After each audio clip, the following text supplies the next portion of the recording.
సుమన్ టీవీలో మీ personal and business promotions కోసం కింది నెంబర్కి కాంటాక్ట్ చేయండి. ఈరోజు కొత్తగా జరగబోతున్న ఏదైతే అపెక్స్ కౌన్సిల్ రాబోతున్న ప్రతి ఒక్కరికి కంగ్రాచులేషన్ చెప్తూ, ఎందుకంటే ఆంధ్ర క్రికెట్ అసోసియేషన్కు సుమారు 70 సంవత్సరాల యొక్క ట్రెడిషన్ ఉంది. మీరు ఈ రోజున ఇండియాలో ఒక బెస్ట్ అసోసియేషన్ అంటే ఆంధ్ర క్రికెట్ అసోసియేషన్ అనేది గత 70 సంవత్సరాల నుంచి అదే విధంగా ఉంటుంది. అలానే దీన్ని ఇంకొంచెం బెటర్గా ఇంకొంచెం బాగా తీసుకెళ్లాలని వస్తున్న పాలకవర్గం ఖచ్చితంగా, ఎందుకంటే అందరూ కూడా ఆ ఎక్స్పీరియన్స్ ఉన్న వాళ్ళు, అందరికీ కూడా వాళ్ళ ఫీల్డ్లో సక్సెస్ఫుల్ మెంబర్స్ వస్తున్నారు. కాబట్టి వాళ్ళందరికీ కూడా, ఎందుకంటే క్రికెట్ అనేది మన దేశంలో ఒక రిలీజియన్. ఇక్కడ చిన్నపిల్లవాళ్ళ నుంచి వాళ్ళ పేరెంట్స్ ఎంతో కష్టపడి జరుగుతున్న ఈ ప్రాసెస్లో అసోసియేషన్లో ఉన్న పెద్దలు ఎవరైతే ఉంటారో వాళ్ళకి అవగాహనతో పాటు ఆ ఎక్స్పీరియన్స్ అనే వాళ్ళ పిల్లల యొక్క సమస్యలు అర్థం చేయగలిగిన ఆ సామర్థ్యం ఉన్న వాళ్ళే ఈ రోజున ఈ అపెక్స్ రాబోతున్నారు. అలానే గత 70 సంవత్సరాలు కూడా అంతకుముందు ఉన్న ప్రెసిడెంట్, సెక్రటరీ ప్రతి ఒక్కరు కూడా అసోసియేషన్ డెవలప్ కావడానికి ప్రయత్నం జరిగింది. నేను యాజ్ ఏ అవుట్ గోయింగ్ సెక్రటరీగా ప్రజెంట్ వస్తున్న ప్రతి ఒక్కరికి కూడా కంగ్రాచులేషన్ చెబుతూ, ఇంకొంచెం బాగా ఈ యొక్క యాక్టివిటీస్ ఏదైతే స్టార్ట్ చేసినవన్నీ కూడా, ఎందుకంటే మీరు అందరికీ తెలుసు ప్రీమియం లీగ్స్ మనకు జరుగుతున్నాయి, సక్సెస్ఫుల్ లీగ్స్ ఇన్ ఇండియా, ఇలాంటివన్నీ కూడా ఇంకా బాగా జరగడానికి కావాల్సిన విధంగా అందరూ ఖచ్చితంగా చేస్తారన్న నమ్మకంతో నేను అందరికీ ఆ యొక్క కంగ్రాచులేషన్ చెప్తున్నాను. Thank you. అంటే ఈరోజు నామినేషన్స్ అండి. నామినేషన్స్ అయిపోయిన తర్వాత 8వ తారీఖున రిలీజ్ చేయడం జరుగుతుంది.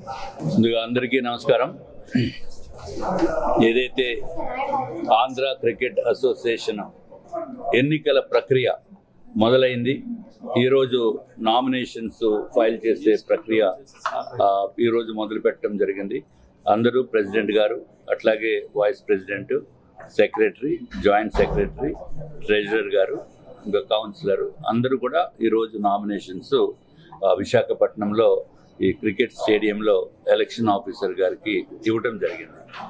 అట్లాగే దీని ప్రాసెస్ ఇంకా స్క్రూటినీ అన్ని అయిన తర్వాత 8వ తారీఖు నెక్స్ట్ మంత్ 8ని అఫీషియల్గా ఈ అపెక్స్ కౌన్సిల్ని ఎవరైతే మెంబర్స్ కింద సెలెక్ట్ అయ్యారో వారి పేర్లన్నింటినీ కూడా 8వ తారీఖుని డిక్లేర్ చేయడం జరుగుతుంది. దాంతోపాటు జనరల్ బాడీ ఉంటుంది.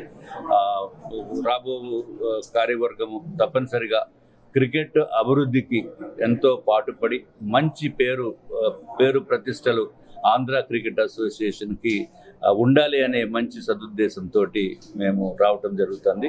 అట్లాగే Visakhapatnam district cricket association present నేను వర్కింగ్ ప్రెసిడెంట్గా ఉన్నాను.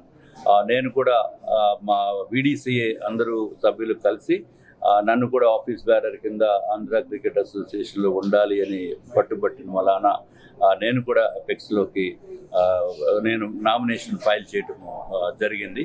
అలాగే నేను విశాఖపట్నం డిస్ట్రిక్ట్ క్రికెట్ అసోసియేషన్ తోటి, ఆంధ్ర క్రికెట్ అసోసియేషన్ తోటి సుమారు 20 సంవత్సరాల నుంచి నాకు దీంతో అనుబంధం ఉంది. ఈ క్రికెట్ స్టేడియం కూడా కట్టింది మా కంపెనీ వరకు కట్టడం జరిగింది. అట్లాగే మనకు డెఫినెట్గా మంచి రిజల్ట్స్ ఆంధ్ర క్రికెట్ అసోసియేషన్స్కి తీసుకుని వచ్చేటట్టు పూర్తి ప్రయత్నము చేస్తామని చెప్పి మీకు అందరికీ తెలియజేసుకుంటూ, పాత కార్యవర్గం కూడా మంచిగా పనిచేశారు.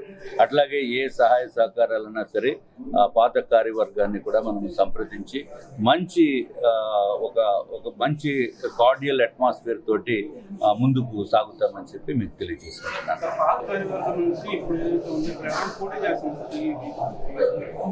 పాత కార్యవర్గం నుంచి ఇప్పుడు ఎవరు డైరెక్ట్గా ఎవరు పోటీ చేయడం లేదు. దాంట్లో ఉన్నవారు ఎవరు పోటీ చేస్తున్నట్టు మాకైతే ఇంకా సమాచారం లేదు. అవకాశాలు తక్కువ ఉన్నాయి. లేదంటండి, అది టెక్నికల్గా 8నే అది గుంటూరు, విజయవాడ గుంటూరు మధ్యలో టెక్నికల్ ప్రాసెస్ ఎప్పటి నుంచో ఒక సాంప్రదాయము ఉంది. ఆ సాంప్రదాయబద్ధంగానే జరుగుతుంది 8వ తారీఖు. ఎందుకంటే మనం జనరల్ బాడీ నోటీస్ ఇవ్వడం జరిగింది, 21 days నోటీసు. ఆ 21 days అది కంప్లీట్ అవ్వాలి. టెక్నికల్గా యునానిమస్ అయిపోయినా మనము అఫీషియల్ రిజల్ట్స్ మాత్రం 8నే ఇవ్వటం జరుగుతుంది ఎలక్షన్ ఆఫీసర్ గారు. ఈరోజు ఆంధ్ర క్రికెట్ అసోసియేషన్ పాలకవర్గ ఎన్నికల నిమిత్తం నామినేషన్ కోసం ఇక్కడికి వచ్చాం. కేసినేని శివనాథ్ చిన్ని గారు ప్రెసిడెంట్గా నామినేషన్ వేస్తున్నారు. సెక్రటరీగా నేను సానా సతీష్ బాబు నామినేషన్ వేస్తున్నాను. వైస్ ప్రెసిడెంట్గా ప్రశాంత్ గారు నామినేషన్ వేస్తున్నారు. ట్రెజరర్గా దండమూడి శ్రీనివాస్ గారు, జాయింట్ సెక్రటరీగా విష్ణుకుమార్ రాజు గారు, ఎగ్జిక్యూటివ్ కౌన్సిల్ మెంబర్గా దంటు విష్ణు ఇవాళ నామినేషన్ వేయడానికి వచ్చాము. ఈ ఎలక్షన్ సెప్టెంబర్ 8న జరుగుతుంది. పాత పాలకవర్గం రిజైన్ చేయటం వలన ఈ అకస్మాత్తుగా ఎన్నికలు జరిగినాయి.